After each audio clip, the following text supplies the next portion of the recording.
ఇవాళ మా ప్రాజెక్టులు నువ్వు ఎండబెట్టబట్టి ఆనాడు నువ్వు ఎస్ఎల్బీసీ మేము మొదలుపెట్టి 32 కిలోమీటర్లు పూర్తి చేస్తే 10 కిలోమీటర్లలో 2 కిలోమీటర్లు వేసి పడావు పెట్టే 10 ఏళ్ళు పడావు ఉన్న ఎస్ఎల్బీసీ పనులు ఆగిపోవడం వల్ల ఇవాళ కుప్పగూలి 8 మంది ప్రాణాలు పోయినాయి.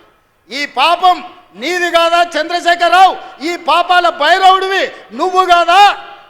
మా ప్రాణాలను మా ఆస్తులను కొల్లగొట్టి ఇవాళ రాయలసీమకు నీళ్లు తరలించకపోతుంటే గుడ్లు అప్పగించి చూస్తున్నావు కదా. రాయలసీమకు నీళ్లు తరలించడానికి కారణం నువ్వు కాదా?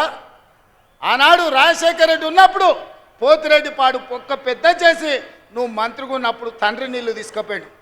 ఇవాళ కొడుకు ముఖ్యమంత్రి అయినాక ప్రగతి భవన్లో పిలిచి పంచపక్ష ప్రమాణాలు పెట్టి రాయలసీమ ఎత్తిపోతల పథకానికి పునాదులేసింది నువ్వు కాదా? ఆలోచన కర్త కర్మ క్రియ రాయలసీమ లిఫ్ట్ చంద్రశేఖరరావు వేసిన పునాది రాయి. అంతెందుకు మిత్రులారా, నేను గుర్తు చేయదలుచుకుని ఇక్కడున్న మా యువకులకు, రాయలసీమ పోయిండు, రోజమ్మ ఇంటికి పోయిండు, రొయ్యల పులుసు తిన్నాడు. ఏమన్నాడయ్యా? రొయ్యల పులుసు తిని రాయలసీమను రతనాల సీమ చేస్తాన్న సన్నాసోడేవాడని నేను అడుగుతున్నా. రోజమ్మ పెట్టిన రొయ్యల పులుసు తింటేనే రాయలసీమను రతనాల సీమ చేయాలన్న చంద్రశేఖరరావు మా పాలమూరు కరీంనగర్ నుంచి వలస వచ్చిన నిన్ను హక్కున పెట్టుకొని గుండెల్లో పెట్టుకొని భుజాల మీద మోసి పార్లమెంటు సభ్యుడిగా ఢిల్లీకి పంపిస్తే ఇవాళ తెలంగాణ రాష్ట్రానికి ముఖ్యమంత్రి అయినావు. మరి మాకెంత చేయాలో నువ్వు? ఇవాళ నిన్ను ఎంపీగా గెలిపించినందుకు నీ చర్మం వచ్చి మా పాలమూరు బిడ్డలకు చెప్పులు కుట్టించినా కూడా అది తక్కువనే అవుతుంది. నువ్వు పాలమూరు ద్రోహివి.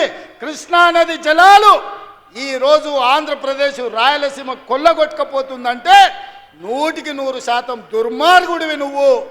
ఈరోజు 811 టీఎంసీల్లో 512 టీఎంసీలు ఆంధ్రకు తీసుకుపోయినని సంతకం పెట్టిన దుర్మార్గుడివి. ఇవాళ సంతకమే తెలంగాణ రైతాంగానికి యమపాశమై ఈరోజు మా ప్రాణాలను బలిగొనే పరిస్థితి వచ్చింది. అందుకే ఇవాళ ప్రాజెక్టుల మీద నీళ్ల మీద పడావు పడ్డ పాలమూరు మీద ఇక్కడ పుట్టి ఇక్కడ పెరిగి పుట్టింది అచ్చంపేట్ల, పెరిగింది వనపర్తిలా, గెలిచింది కొడంగల్ల. ఈ పాలమూరు రుణం తీర్చుకోనికనే తెలంగాణ ముఖ్యమంత్రినైనా మా నారాయణపేట కొడంగల్ మక్తల్ ప్రాజెక్టు ప్రారంభిస్తే కేసులేసి అడ్డుకోవాలనే ప్రయత్నం చేస్తున్నావు. ఎస్ఎల్బీసీని పడావు పెడితే పని చేయాలంటే అడ్డం వచ్చి పండుకుంటున్నావు.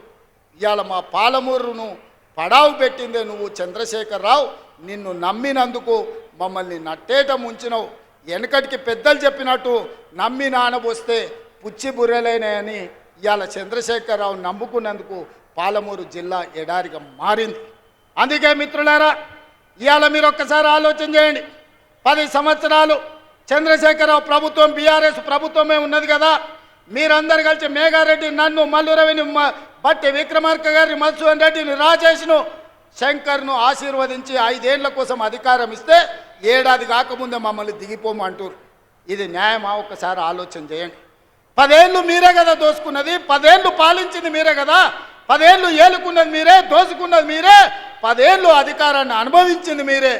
ఒక పాలమూరు రైతు బిడ్డ నల్లమల్ల ప్రాంతం నుంచి తెలంగాణకు ముఖ్యమంత్రి అయితే చూసి ఓర్వలేరా? మీరు, మీ కొడుకులు, మీ మనవళ్ళు మీరు ఏలనిక్క పుడితే మేమేమో ఇవాళ బిచ్చమెత్తుకోవడానికి పుట్టినమా అని నేను అడుగుతున్నా. మీలాగా మేము చదువుకోలేదా? మీలాగా మాకు తెలివితేటలు లేవా? మీలాగా మేము పరిపాలన చేయలేమా? మా పాలమూరులకు శక్తి లేదా? ఈ దేశమే కాదు ఈ ప్రపంచాన్ని నడిపించగలిగిన శక్తి నా సోదరులకు, నా సోదరిమణులకు ఉంది. చంద్రశేఖరరావు, నువ్వు అనుకుంటున్నావేమో బిడ్డ పాలమూరోడు అమాయకుడని. మాది అమాయకత్వం కాదు, మాది మంచితనం. మా మంచితనాన్ని నువ్వు పరీక్ష పెడితే తిక్క రేగిందంటే డొక్కజించి డోలు కడతాం. మా సోదరుల సంగతి, మా జిల్లా సంగతి ఇంకా నువ్వు మొత్తం చూడలే. నువ్వు అనుకుంటున్నావేమో వీళ్ళ అమాయకులు అరికథలు చెప్పి నమ్మించవచ్చని. ఈ అరికథలు పిట్టకథలు నడవవు చంద్రశేఖరరావు. చాలా మందిని చూసినాం. నల్లమలకు రా, ఒకసారి తెలుస్తుంది మా పౌరుషం ఏందో. నల్లమల అడవుల నుంచి దేశానికే నాయకత్వం వహించిన పటేల్ సుధాకర్ రెడ్డి మా పాలమూరు బిడ్డ, మర్చిపోకు. పౌరుషానికి పోరాటానికి మా పండుగ సాయన్న మా పాలమూరు బిడ్డ మర్చిపోకని నేను చెప్పదలుచుకున్నా. మొట్టమొదటి తెలంగాణ ముఖ్యమంత్రి బూరుగుల రామకృష్ణారావు మా పాలమూరు బిడ్డ, నువ్వు మర్చిపోకు. ఉత్తమ పార్లమెంటేరియన్ వచ్చిన మా జైపాల్ రెడ్డి మా పాలమూరు బిడ్డ. మా మహేంద్రనాథ్ నీతికి నిజాయితీకి మరుపేరైన ప్రపంచంలోనే నీతిమంతుడని చెప్తే గుర్తుపట్టే నాయకుడు మహేంద్రనాథ్ది పాలమూరు అన్న సంగతి మర్చిపోకు.